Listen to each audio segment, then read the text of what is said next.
Hi, welcome to the Whitey White Guy Show. I'm Whitey, and believe it or not, I have never seen the film The Wizard. I should pull some information up on this.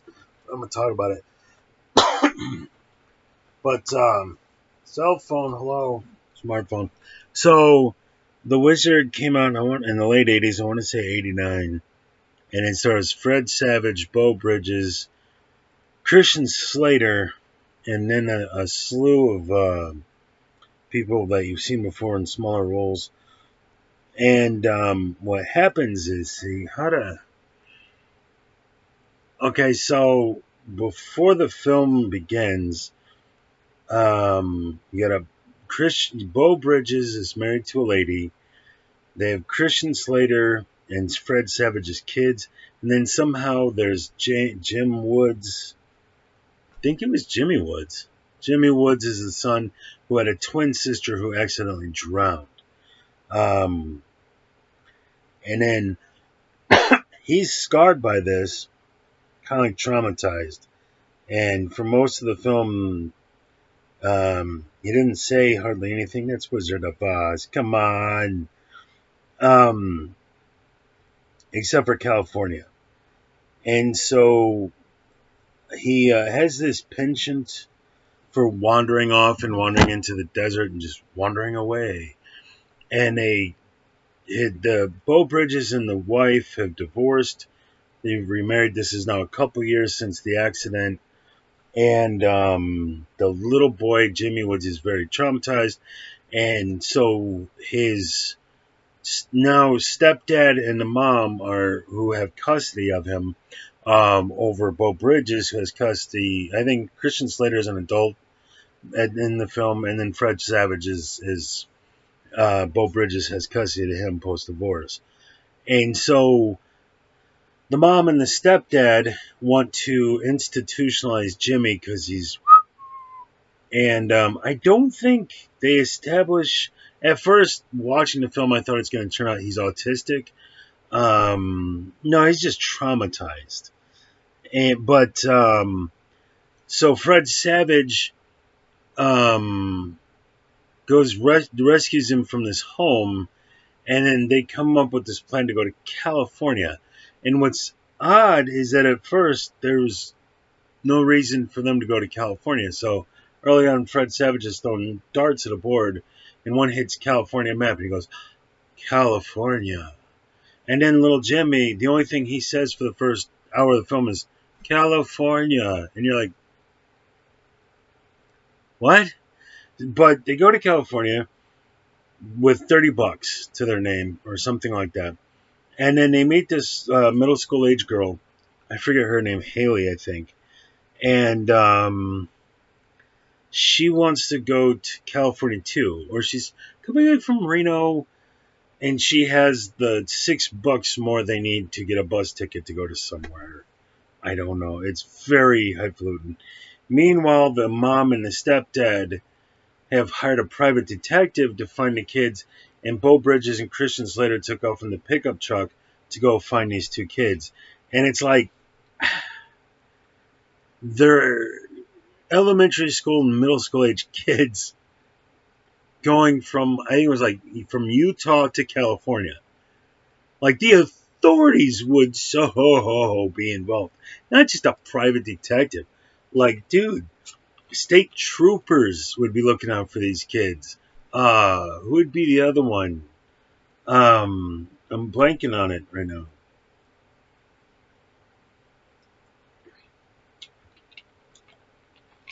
And other agencies would be involved. What's the name of the agency I'm thinking of? I can't think of it.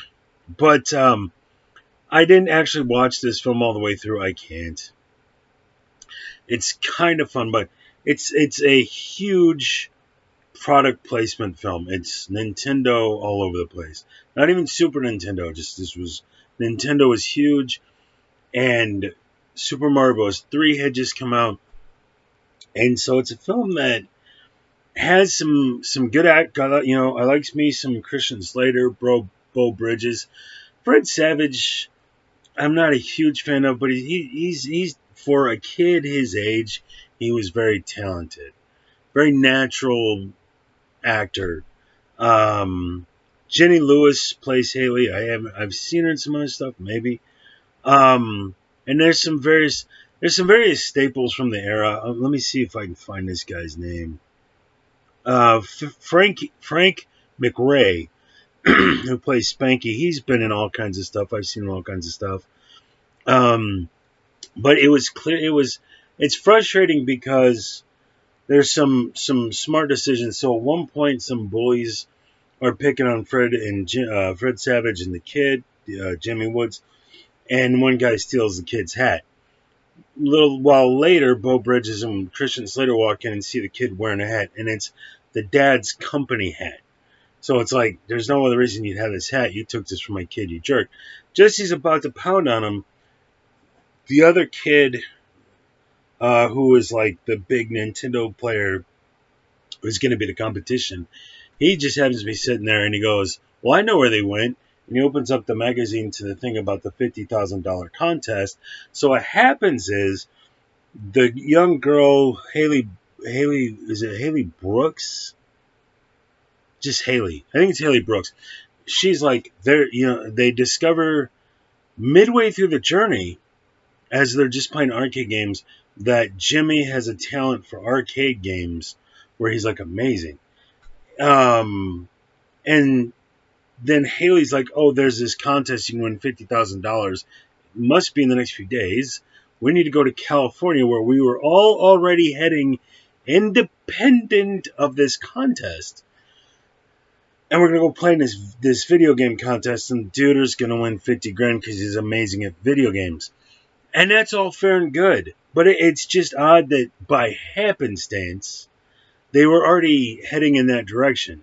Like they were already about to cross the border into California or some shit when this contest comes up. And it's just like, wouldn't it make more sense if the contest was why they left the house? But it isn't. And so it's just neither here nor there. But then at one point, Fred Savage played. At one point they go to Haley and Fred Savage go to do something. They leave Jimmy alone for 5 minutes, and then like within 38 seconds or something, Fred Savage comes around the corner and looks at the video game score that Jimmy's got, and he's like 50,000 points on what I forget the name of the game, and it's like, even if that was impressive or something, you even notice. He wouldn't have done that in like the 30 seconds since he went to the John. Like so it's got, for everything that it's got going for it, that is fun and interesting and a bunch of kids going on an adventure. There's like the other thing where you're just like, what? Why would it happen? So why am I talking about it? Because we have a Lee Ehrenberg sighting. Not familiar, look up Lee Ehrenberg. The only thing you would plausibly know Lee from is, what is it called? Pirates of the Caribbean, the first one, where you have the two pirates, and the one guy's a tall guy with a wooden eye, and the other guy's a shorter, pudgy guy, and then they capture Keira Knightley in the closet, and the one guy looks through the crackers and goes, hello, puppet. That's Lee Ehrenberg. And despite you not knowing it, you've seen him 1,000 times because he's in everything. But he's in every movie, in TV show. He's been on Columbo, Tales from the Crypt. I mean, it's a massive goddamn list of stuff Lee Ehrenberg has been in. RoboCop 3, but only for one scene. So when the kids are getting into the tournament and they're like filling out the paperwork or whatever, it's Lee Ehrenberg standing there being Lee Ehrenberg. And I'm like, oh, it's Lee Ehrenberg. He's in this one too. Holy shit. So here's the thing. Go do what I do in pirate movies and hope McAfee blocks out all the viruses, because it has been. Or that's why my laptop's running slow. I don't know. Get like everything that came out from 1982 till Pirates of the Caribbean, and I swears to God, Lee Ehrenberg is like in 1,000 things that you've seen and you don't know who he is. Oh, but you do. He's in your brain. And good luck getting him out. So it's like everything you watch, count to 100,052. And there's Lee Ehrenberg, you know, for one scene all the time. He's like the only person. He needs to be in Guinness Book of World Records for actor in most movies for just one scene. It's amazing. It's amazing. How do you keep getting work and not getting work? I'm sure he's probably competing with Bill freaking Gates on the residuals.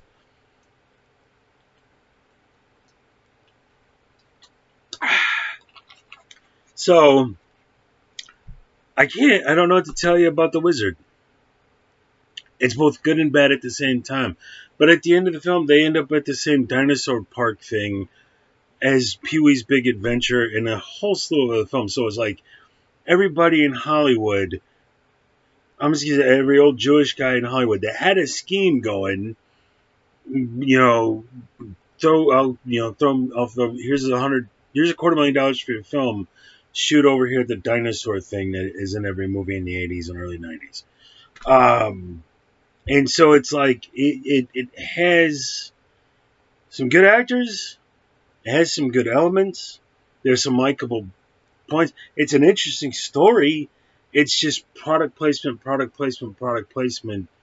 Like, and it's trying to be this wholesome, sincere story. Oh, his twin sister drowned.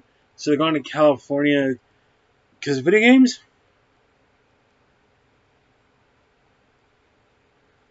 What? Like, we don't.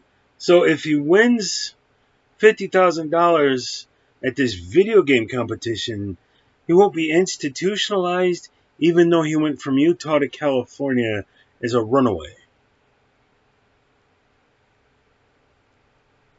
What? That doesn't make any sense.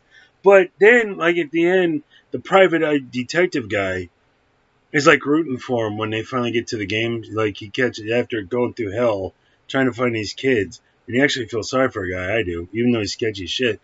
When he gets there, he's like, "I know that kid! Yay, Jimmy won!" So it's like, "Oh, that was nice."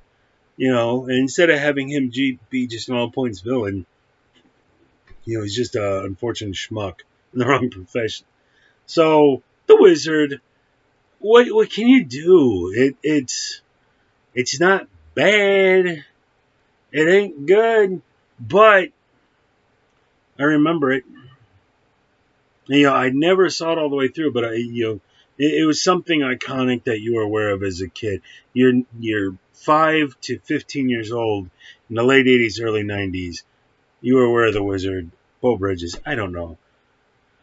You watch it and tell me what you think. Comment in the comment section. Like, subscribe. Share with your friends. Share with your enemies. Let your mom know I had a good time last night. And I'll see you on the next one. Cheers.